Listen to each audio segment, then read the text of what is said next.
So, welcome back. In this lecture, we will be studying about the induction motors. The development of the induction motors for all the time changed the course of human progress. This 100 years old motor, developed by the extraordinary researcher, the Nikola Tesla, is the well known motor type even today. Truth be told, about the half of the world electric power utilization is because of the induction motors.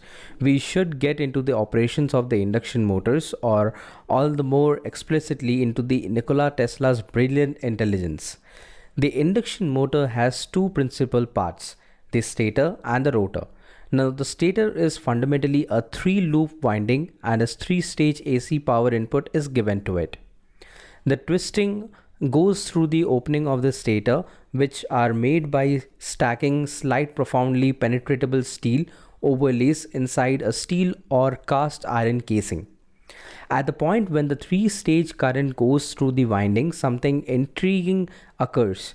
It delivers a rotating magnetic field. The RMF is the thing that makes the rotor turn. To see how the rotating magnetic field is produced and its properties, how about we consider a rearranged stator winding? Here, the three loops are associated at 120-degree separated. A wire conveying the current delivers a magnetic field around it. At the point when the three-stage power is applied to this unique course of action, the magnetic field delivered will be as demonstrated as a specific moment. With varieties in AC current, the magnetic field takes various directions. On the off chance that you analyze these three occasions, you can see that it resembles an attractive or the magnetic field of uniform strength, pivoting the rotational speed of the attractive or the magnetic field is known as the synchronous speed.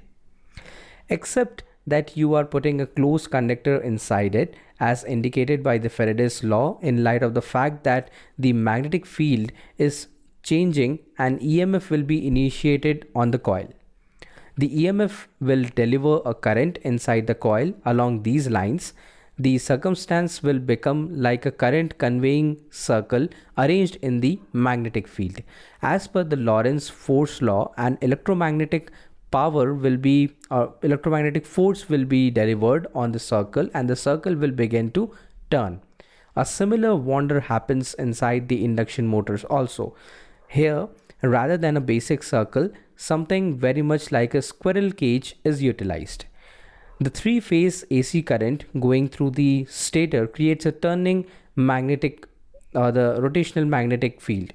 So, as in the past case, current will be prompted in the bars of the squirrel cage, which is shorted by the end rings.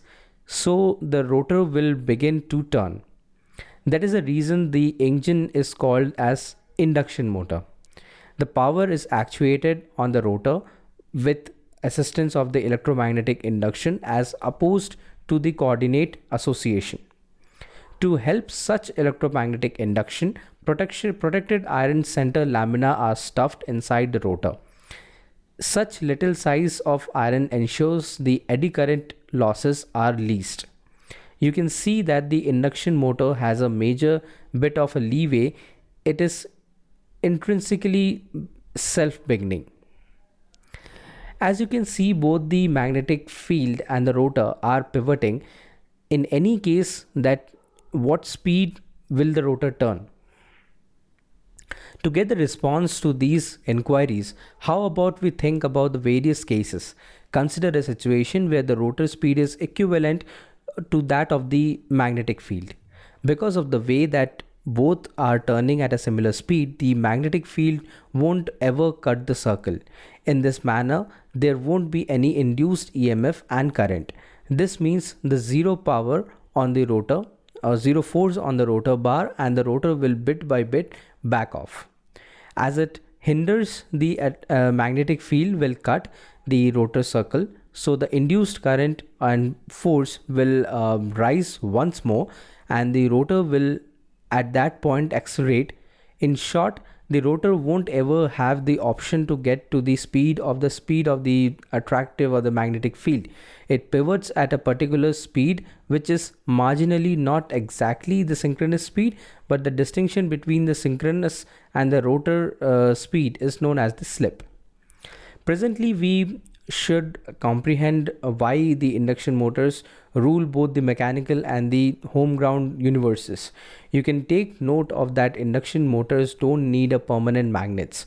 They don't have brushes, commutators, rings, or position sensors like other electrical machine partners do. The induction motors are additionally self-begin, and the main preferred position is that the induction motor speed can be controlled effectively by controlling the input power frequency. So to comprehend it appropriately, we should indeed think about the basic loop course of the action.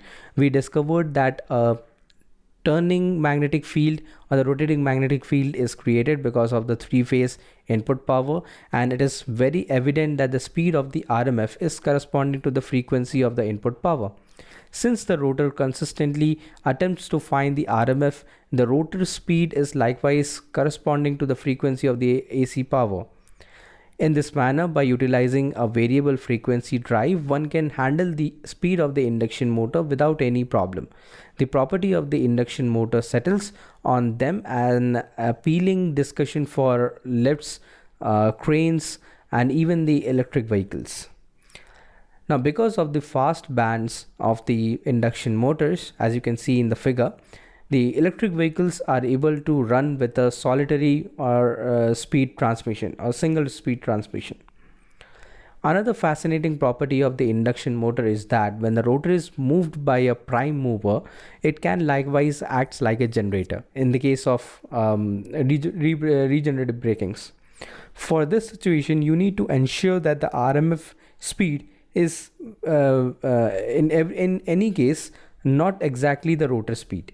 We accept that you have now built up an idea of a quick activity standards behind this induction motor and why it is an yet governing the home ground and the mechanical universes. That's all for this lecture. To get such intriguing methodology of EVs and its component, do subscribe our YouTube channel, follow us on Facebook and Instagram. Also check out our most affordable electric vehicle technology course. Links are below at the description box. Thank you very much.